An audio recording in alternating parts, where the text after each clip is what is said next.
Rajini sir தற்போது வேட்டையின் படப்பிடிப்புல ரொம்பவே பிஸியாக இருந்தாரு. அண்மையில அதாவது 3 நாளைக்கு முன்னாடி தான் இந்த படக்குழு படப்பிடிப்பு அனைத்துமே முடிவடைந்து விட்டதாக ஒரு புகைப்படம் வெளியிட்டு இந்த விஷயத்தை தெளிவுபடுத்தியிருந்தாங்க. இந்த படத்துடைய இறுதிக்கட்ட படப்பிடிப்பு பாண்டிச்சேரியில நடந்தது. பாண்டிச்சேரியில இந்த படத்துடைய முக்கியமான ஆக்ஷன் காட்சிகளை எடுத்திருக்காங்க. அதனையடுத்து தான் இந்த படத்தை நிறைவு பண்ணியிருக்காங்க.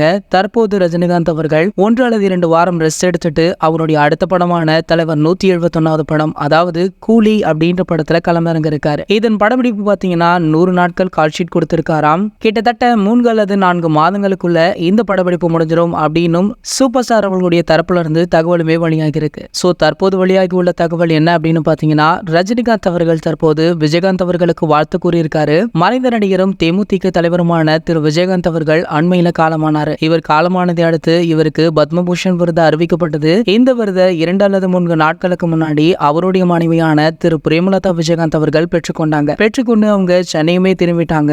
இதனடுத்து அவருக்கு பல பிரபலங்களும் ரசிகர்களுமே வாழ்த்துக்களை தெரிவிச்சாங்க. இதனிடையில பாத்தீங்கன்னா நம்ம சூப்பர் ஸ்டார் ரஜினிகாந்த் அவர்கள் தற்போது அதற்கு வாழ்த்து தெரிவிச்சிருக்காரு. வாழ்த்து தெரிவித்தது மட்டும் இல்லாம விஜயகாந்த் போல யாருமே கிடையாது, இனியுமே வர முடியாது அப்படின்ற மாதிரி புகழ்ந்தெல்லாம் பேசியிருக்காரு. மேலும் விஜயகாந்த் அவர்களுடைய வாழ்க்கை வரலாறு பத்மபூஷன் புத்தகத்துல இடம்பெற்றுள்ளதாகவும் கூறியிருக்காரு. இவர் பேசிய இந்த வீடியோ பாத்தீங்கன்னா தற்போது சமூக வலைதளங்கள்ல வைரலுமே ஆகிட்டு இருக்கு. இது போன்ற சினிமா செய்திகளை பத்தி நீங்க உடனே தெரிஞ்சுக்க நம்மளுடைய செய்தி துளிகள் அப்படின்னு நம்ம சேனலை சப்ஸ்கிரைப் பண்ணிக்கோங்க. மேலும் பக்கத்துல உள்ள பெல் ஐகானை கிளிக் பண்ணிட்டீங்கன்னா நீங்க நம்மளுடைய மிஸ் பண்ணாம பார்க்கலாம்.